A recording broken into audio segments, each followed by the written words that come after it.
Alors, quelle est la véritable raison finalement que depuis 20 ans presque, il n'y a pas de nouveaux médicaments en anesthésie? Il y a eu une explication qui a été donnée tout à l'heure en disant bah, ça n'intéresse pas tellement les industriels, mais est-ce que c'est la seule raison? Non, c'est pas la seule raison, c'est une raison très importante, ça c'est sûr. D'un autre côté, on est arrivé à un niveau de sécurité des médicaments qui fait que c'est comme pareil quand il y a des progrès.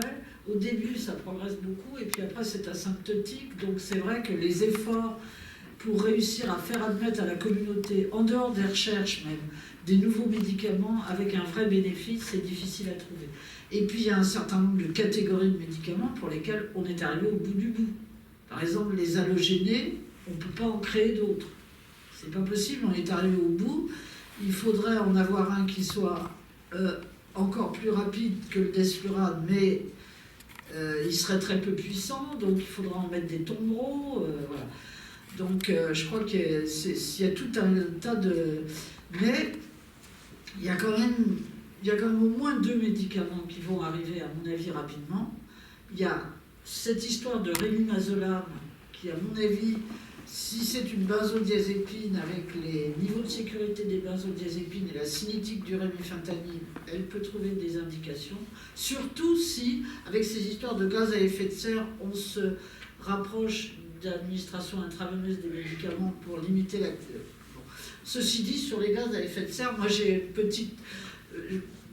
Bon, on va lutter contre les gaz à effet de serre parce que c'est la grande thématique actuelle, mais finalement, avec nos médicaments intraveineux, on les met dans les nappes phréatiques.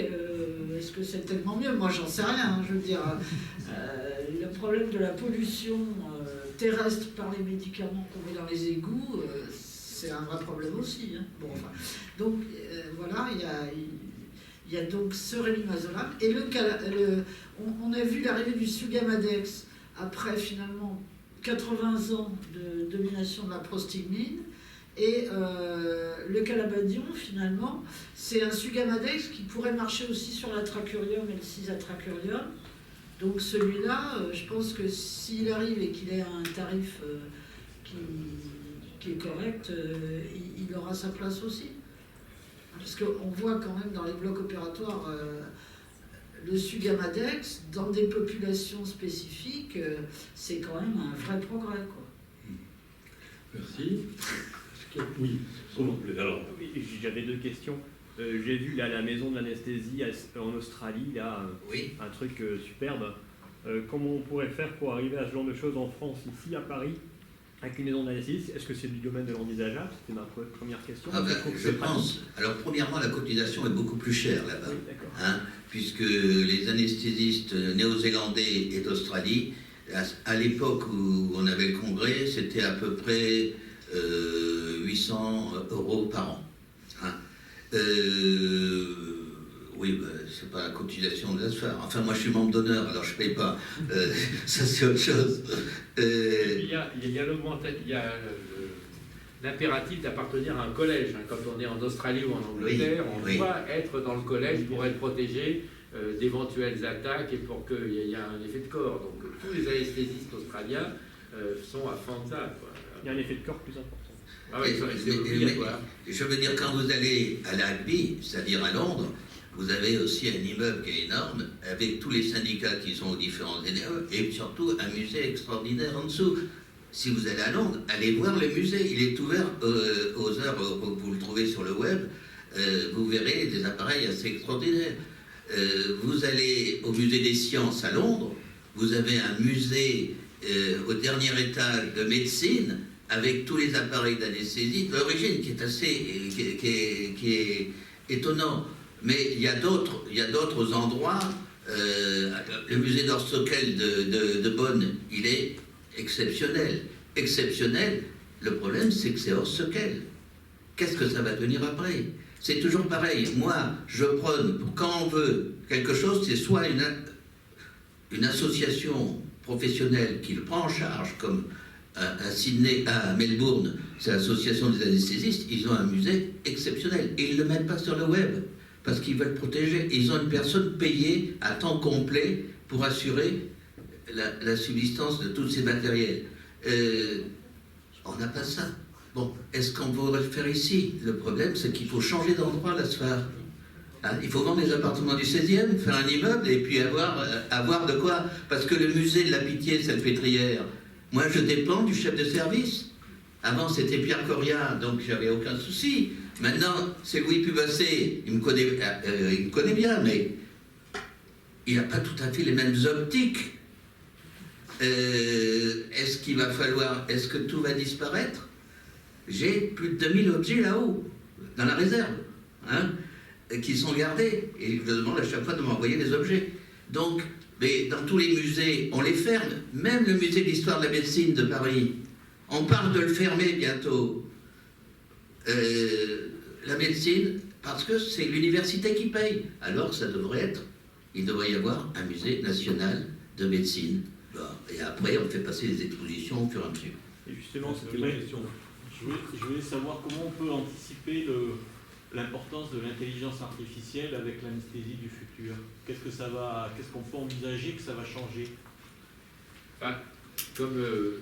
C'est essentiellement dans les périodes pré- et post-opératoires. C'est une conversation intelligente avec le malade avant l'intervention. Pour favoriser son admission. Il pourra photographier avec son smartphone la carte de sécurité sociale, la carte de sa mutuelle, sa carte de tout ce qui est demandé. Donc l'admission se fera de façon automatique. Surtout, il va garantir sa venue. Et vous savez bien que le malade qui ne vient pas en ambulatoire, c'est une véritable catastrophe. Il va vous dire qu'il a bien arrêté ses médicaments ou qu'il les a poursuivis. Il va éventuellement vous donner la prise de sang qu'il a faite. Bon. Et surtout pour le post-opératoire, ou dès le post-opératoire, sur des protocoles définis par les anesthésistes et les chirurgiens en fonction de l'intervention et en fonction du malade, des questions sont posées et l'opéré répond soit par son smartphone, soit par une application aux différentes questions. Quand il n'y a pas de réponse, c'est une alerte, et quand il y a certaines réponses, c'est aussi une alerte, et voilà, c'est comme ça que ça va se faire, pour une anesthésie personnalisée. Est-ce qu'il y a des anesthésistes qui s'intéressent à ça parmi les plus jeunes?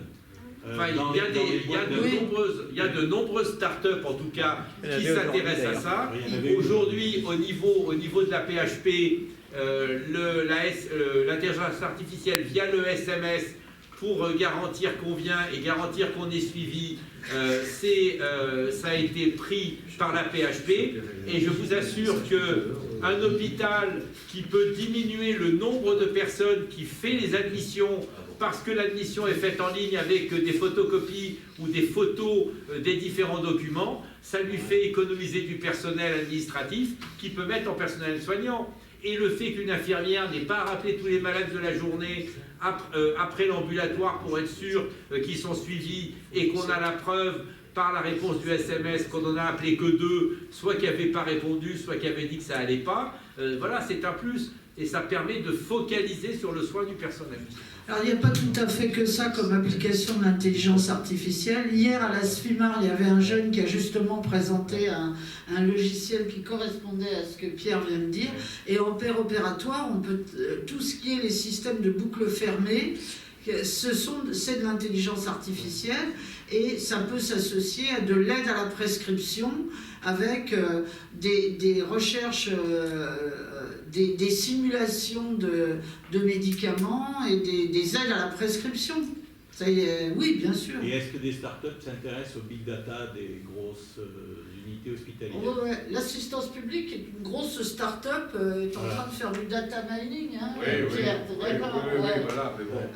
Mais tous les logiciels et toutes les parties de l'intelligence artificielle qui permettent de diminuer les emplois administratifs pour augmenter les emplois soignants sont aujourd'hui regardés par les hôpitaux. Parce que comme vous le savez, il y a une contrainte très importante dans le cadre public, ils ne peuvent pas embaucher en plus du tableau des emplois, donc il faut maintenant redistribuer l'administration vers le soin. Dans le privé, voilà, c'est un problème plutôt médico-économique, donc chaque fois que vous leur apportez une suppression d'emplois administratifs parce que l'admission est faite en ligne avant avec des photos de la carte de sécu et des différentes photos demandées, eh ben c'est bien. Oui. Ce week-end, c'est les journées du patrimoine. Qu'est-ce qu'on peut visiter comme musée médical sympa à Paris? Saint-Louis. Pendant le patrimoine? Mais non, pendant le patrimoine, c'est fermé. C'est samedi et dimanche, ils sont fermés, Saint-Louis. Mais j'étais à sur les quais. D'autres questions? Le musée de la Paix est fermé depuis longtemps. La paix a fermé son musée. On ferme tous les musées. Ils ont vendu Mirabeau, c'est Niel qui a acheté et qui a vendu par appartement. Avez-vous d'autres questions? Non, mais il y avait un peu de Une question à André. Oui. On se souvient tous qu'à une certaine époque, les relations entre chirurgiens et anesthésistes étaient plus du domaine du servage qu'autre chose. Et il y a eu depuis des recommandations du Conseil de l'Ordre qui ont été réalisées. Est-ce qu'on ne peut pas considérer que ces recommandations du Conseil de l'Ordre ont changé la donne et ont également été très importantes dans l'évolution de la spécialité? Oui, et puis elles ont été réactualisées à un moment donné. C'est toujours très difficile de dire que un texte a été à l'origine d'une modification. Ce que j'ai montré tout à l'heure, on schématise, on dit il y a eu le décret, il y a la sécurité avant et après, et grâce au décret, la sécurité a été évoluée. Ben non, c'est pas vrai. Ça a été très progressif. Donc, ce texte était extrêmement important parce qu'il permet effectivement de s'y référer. Mais il n'est pas facile de dire qu'il y a eu un avant et un après. Et en tout cas, la question qui m'est posée il y a 2 jours, c'est est-ce qu'il ne faudrait pas recommencer? Alors, je n'ai pas répondu à mon interlocuteur parce que, premièrement, c'était quand même une initiative du président de l'époque, Glorion, qui était un grand président du Conseil de l'Ordre, ce qui ne veut pas dire que l'actuel n'est pas grand, hein. Mais lui était un vrai grand chirurgien et sensible à ces questions-là. Donc il y avait bien un support au niveau du Conseil de l'Ordre. Actuellement, leurs préoccupations sont dans les déserts médicaux, ce n'est pas les relations institutionnelles. Pour autant, on ne peut pas dire que tout soit idyllique actuellement. Moi, ce que je peux dire, c'est que quand il y a des tensions, il ne faut pas hésiter, si on échoue localement, d'utiliser l'article 56 du Code de déontologie qui fait que on met un troisième entre 2 qui ne s'entendent pas et le troisième peut être un conseiller ordinaire. Donc oui, c'était important, oui, ça a changé des choses, pas totalement et pas radicalement. Et puis Philippe, une anesthésie qui dysfonctionne, c'est aujourd'hui la baisse de l'activité chirurgicale dans le secteur privé ou public. Hein. Aujourd'hui, ce sont les anesthésistes qui pilotent la fluidité du circuit patient. Or, le directeur de l'hôpital, ce qu'il veut, c'est que le malade passe le moins de temps possible à l'hôpital, donc il soit préparé quand il arrive pour l'ambulatoire, il soit sorti à l'heure à laquelle il doit sortir pour prendre le suivant, et ça, c'est l'anesthésie. Très bien. Est-ce que vous êtes satisfait? Est-ce que vous n'avez pas d'autres questions? Bien, s'il n'y a pas d'autres questions, je voudrais remercier les orateurs. Merci beaucoup. Et allez sur le site. Inscrivez-vous au site, c'est gratuit. On vous envoie des nouvelles régulièrement et on vous dira quand il y aura les vidéos sur le site. Merci à tous. Merci à vous.